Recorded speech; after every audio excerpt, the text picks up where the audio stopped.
Oh my goodness. When I realized how much elevation we were going through, it was a stretch of like probably 5 to 10 minutes where the only thing I was telling myself was 1 foot, 1 foot, Yep. 1 foot, one Yep. foot, bro. Like it got to the point where I created my own. Okay, this is the first time I ain't told nobody. It's my running mantra when things are getting bad. As I start telling myself this is what I've built towards. This is what I'm made for.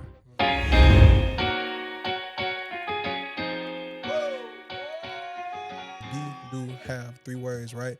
So he'll be like, okay, well, if you want to accomplish something, first you have to be something. Being something or becoming something, it directs your action. So that means that you'll do something. And doing something is what's going to cause you to have something. So he'll always be like, can't be, can't do, can't have. And then, be, do, have. So it just speaks to what you were saying, becoming that runner or, becoming the person that you want to be is going to drive actions in other areas of your life. And then whatever that ultimate goal is or ultimate goals, because, you're a multifaceted person, you should be able to have those things. So I could definitely relate to that. Now, another thing that I was kind of mentioning earlier, so just backtracking, right? MLK yesterday, that is the fourth race that you and I have actually ran together within the last 365 days, which is pretty cool because I just started running races last year. So we're kind of on the tangent right now. We're just looking for whatever is next. I was mentioning earlier that like every race comes with its own story. So if you had to pick one of the 4 races that we had from this year and just like maybe a story of overcoming or, a story of just being able to jump them hurdles, which race would that be and what's that story that you got from that one? Okay, I got one. But I would love to hear your race too. So, because I have a story for each one. I do the 8.2, the Yeah. P-Vine. Yeah. You got anyone that you want to share too? Same story. Same story. Okay, so we go. You gonna get the same story with the two perspectives from 2 different people. Okay, so dang. So yeah, I'm gonna go first because you must let a beast follow. You don't Come on, you man. don't Don't let do that. you gotta let the beast be the anchor. Don't do that. You had the man that runs the fastest is the anchor. So Chill. on this race in Peavine Falls, right? So we signed up to straight up kill ourselves almost like from a preparation standpoint. Right. 1,000 feet of elevation gain. 1,000 feet over 4 miles all the way to the top of Oak Mountain. Yep. Oak Mountain. It was crazy. So the day before the race, right? So I I'm already having like issues with my knees and my ankles a little bit. I had to ice a little bit beforehand. Man, I'm cleaning up my daughter's toys and stuff, bro. You know how you hit that corner real hard one time? Man, I stubbed my pinky toe so hard. That thing was black and blue. I had to literally wrap it with some tape and stuff. And in the morning of, I took like 600 milligrams of ibuprofen. I was like, okay, we're gonna tough this out. So I did that. I was hydrated, made it there on time and everything. And oh my goodness. When I realized how much elevation we were going through, it was a stretch of like probably 5 to 10 minutes where the only thing I was telling myself was 1 foot, 1 foot, Yep. 1 foot, one Yep. foot, bro. Like it got to the point where I created my own. Okay, this is the first time I ain't told nobody. It's my running mantra when things are getting bad. As I start telling myself this is what I've built towards. This is what I'm made for. I've built towards being able to run. Therefore, I am made to accomplish this task. So I just start saying that over and over again. And it reminds me of all those times I was practicing, going to sleep early, eating healthy, doing this, that, and the third. And it reminds me, it's like, bro, are you going to let every other action you take, are you going to let down every version of yourself that led you to this point? Or are you going to accomplish the task? And I'm like, at this point, I'm like, bro, I love me. I'm not trying to let Devontae down. Like I do it a lot too, but I'm like, nah, let's keep running. And that And the strength within the weakness is where the power lies. And the strength to be able to manage, to be able to be humble enough to know, hey, this is where I'm this is where I'm at and this is where I'm feeling. But where I'm at doesn't necessarily mean that I'm doing something. This is just where I'm at. So I can do something and act on this feeling, or I could do something and I can act on what I want. And I have better knowledge. I've ran before. Yeah. I can do this. And I finished that entire 8.2 miles without stopping. Yeah. Big personal goal accomplished. Nobody could take that away from me. They just didn't give us a medal. Bro, listen, that's my biggest gripe. For you to be able to pay money to get into a race, and I'm sorry to go off on a tangent, ain't no way you can't give me no hardware to take home. The only thing I had to show for that race is I got a cotton shirt. It's already faded. And then I just kept my number. I got my wife to like laminate the number for me, and that was about it. But for us to very literally like climb up a mountain and come back down, and y'all don't even give us nothing but some free donuts, I'm offended. I'm gonna run it again next year, but I'm offended. So yeah, piggybacking off you, man, I think the preparation for this race was probably the hardest part, because for me, up to the point that we had signed up for that race, which let me tell y'all, I didn't even sign up for the race myself, right? Like I was kind of on the fence about it, and like literally like two of my friends, him and Obi, they came in my office or whatever, threw the credit card on the table, was like, hey, go to the website, put your information in. I'm like, hold on, now look, slow down. So I got a birthday present that I didn't want, so I guess I was signed up for it. But yeah, the preparation for the race and just being able to run 8 miles, I think the race itself took me about an hour and 20 minutes to run. Running for 20 minutes is a task in itself. Running for an hour and 20 minutes is huge. It's huge. And I'm just like you. It was a huge accomplishment. And the way that the course was set up was so perfect, because literally it's 4 miles up. So you got hills and you got plateaus, hills and plateaus all the way up for 4 miles straight. At the exact 4 mile point, there's a big turnaround point, people cheering, people giving you water and everything. And then from there, it's back downhill. So you hit a bunch of hurdles going up on your first 4, and then coming back down, you just know that you got to finish. You know where you came from, where you got to go back to. So, yeah, coming back down was crazy. And then the last mile, they veered you off onto a trail in the woods, and that was probably the hardest part of the race. I've never been a trail runner, nor have I just ran on a trail, period. And literally, like, the trail is just winding. And every time you think you're getting off of it, you're not.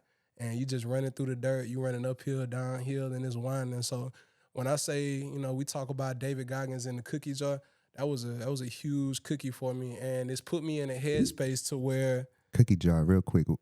Describe what the cookie is. Oh yeah, so the cookie jar is all the hard things that you've done in life. Imagine you put that into a jar. That way, when you do the next hard thing, you could reach back into the jar, aka past experiences, and be like, hey, I've done this before, which may be harder or not than the thing that I'm trying to do. So it only makes sense that I have the capacity to do this thing that I'm trying to tackle now. So the more cookies you get, the more it boosts your confidence to know that you can tackle the next thing.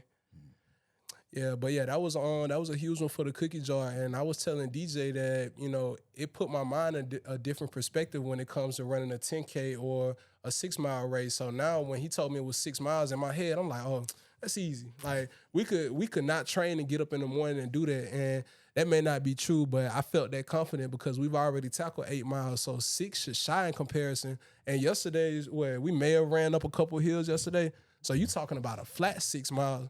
So I was literally telling them after the race, I'm like, yeah, we shortchanging ourselves and we need to go run this half marathon, which is 13 miles, because I don't feel like I hit as many hurdles as I initially thought I would, even though it was cold, but we ran it, and I think it took me about 48 minutes to run it. It was over quick. Like, it was quick and painless, to my surprise, but I think that's a result of those past experiences. Mm-hmm. Yep.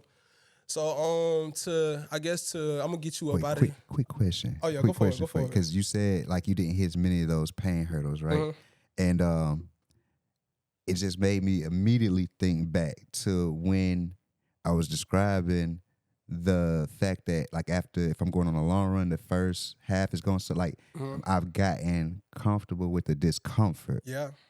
Bro, the fact that you didn't get to any of those mental hurdles is that, bro, that's how much you've increased your threshold. Yep. I know, it's crazy. That's impressive. No, bro, That- that's impressive, and it's business, bro. Like it's what. Oh, bro. That's So the unheard mix of. up. Let's talk about the mix up with the bib. So the bib. What happened with your bib at the MLK 5K or 10K race yesterday? Because there was like a little bit of a mix up when you picked your packet up. Oh yeah, so I initially thought, and it may have been my fault because I did sign up late. I thought that I signed up for the 10K race. So when I came that morning of to pick up my packet, the lady, she was saying, hey, one packet for the 5K, one packet for the 5K. I wasn't even paying any attention. So it took my homie O to be like, nah, he should be on the 10K list. And I told her the same thing. So, I thought she was giving me the hookup. She was like, well, if you want to switch here, I'm going to just log you in under the 10K. I'm like, cool. So, I put my bib on and everything. I run the entire 10K. And then when it's over with, the way the system works is that the times and the rankings, they automatically go to the race website, right? So I go in there and I'm looking on the 10K list to see how we rack and stack against all the other competitors out there. So I see DJ on there, you know what I'm saying? I see Obi on there. And I'm looking somewhere in the middle. I don't see my name nowhere. And I immediately knew what happened. I flipped the filter over to 5K. They had me registered for a 5K race, but I ran 10K. So they're telling me that I ran like a 15-minute pace or whatever because I ended up running twice the distance. So yeah, that the ranking on the website didn't do me any justice yesterday. But I ain't mad. We track our own run, so I know what I was able to do. Afterwards, I looked on the site and I looked at his results compared to the other 5Kers, and the one thing that immediately grabbed my attention was like, you still finished before other people that ran a 5K, bro. Crazy. I ain't even see it. And then I did the numbers, I did the math. I said, this man ran twice as far and finished before 103 individuals. That's why. And look, it took you because I was sitting there focused on the fact that, man, they didn't capture my results.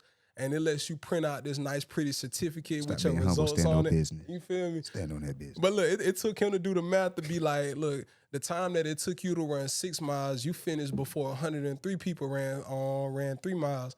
I'm like, yeah, that is kind of crazy. But you know what I'm saying? We built like that. Yeah. That ain't by no mistake. That ain't by no mistake at all.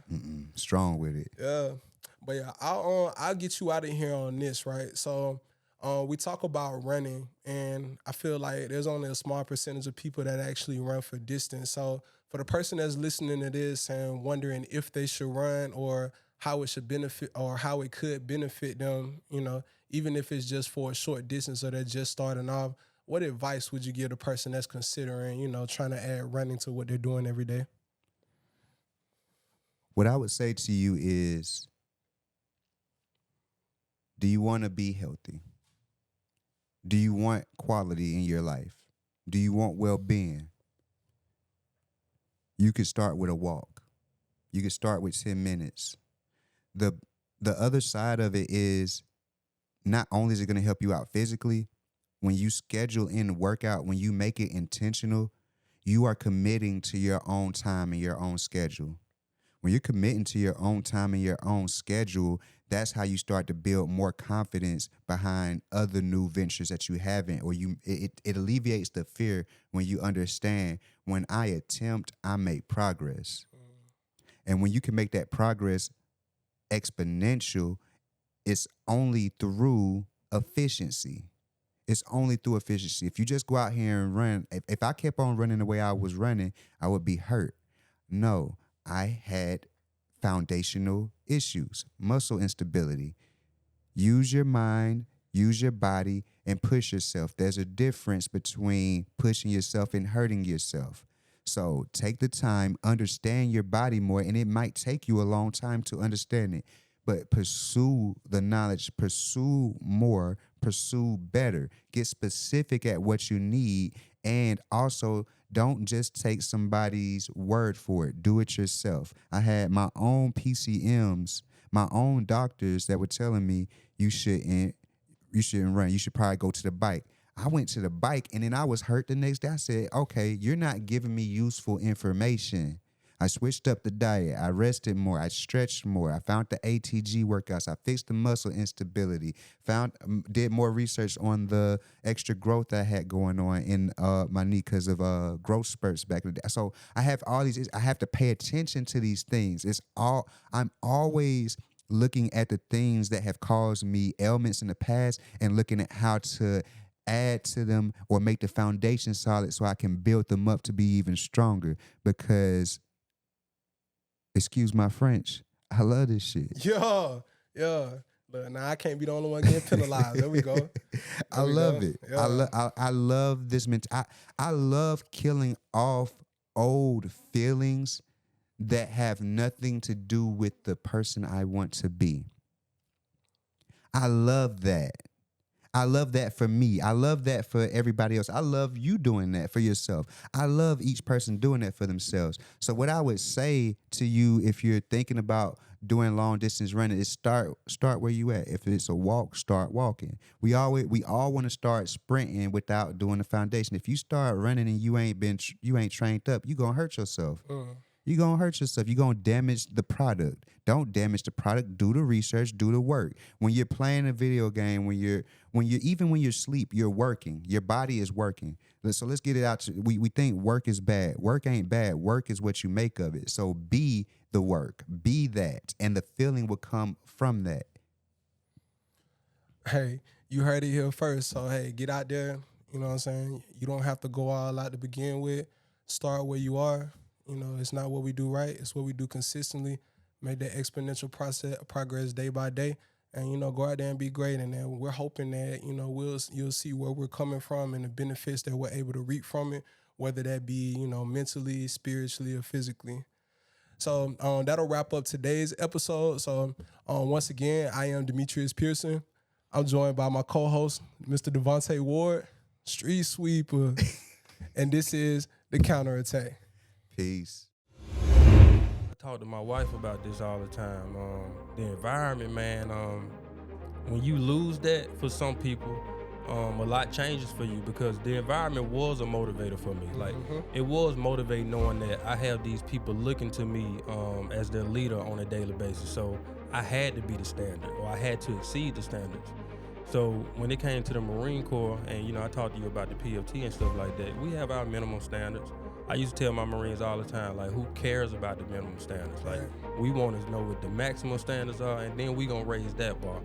But anyway, when I got out, I had that I did not have that anymore. So when it came to me finding something to motivate me, the environment wasn't there.